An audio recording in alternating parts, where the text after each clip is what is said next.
வட்டத்திற்கு வெளியிலுள்ள ஒரு புள்ளியிலிருந்து வட்டத்திற்கு 2 தொடுகோடுகள் வரைதல்.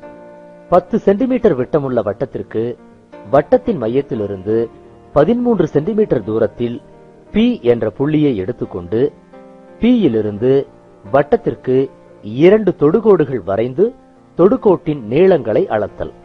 மாதிரி படத்தினை வரைந்து அதில் அளவுகளை குறித்துக் கொள்ளவும்.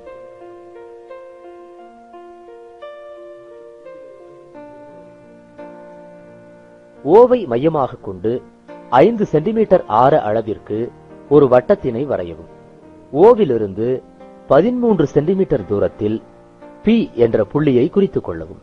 OPக்கு மைய குத்துக்கோடு வரைந்தால் அது OPயை G யில் சந்திக்கிறது.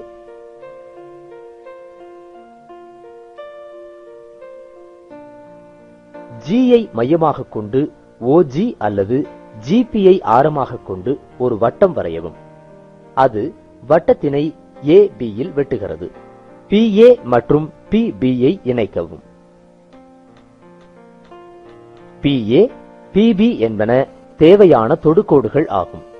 PA, PB இவற்றை அளந்து பார்த்தால் PA சமம் PB சமம் 12 சென்டிமீட்டர் என அறிகின்றோம். மேலும் OA சமம் OB சமம் 5 சென்டிமீட்டர் என அறிகின்றோம். இதனை பின்வருமாறு சரிபார்க்கலாம். OP சமம் 13 சென்டிமீட்டர், OA சமம் 5 சென்டிமீட்டர்.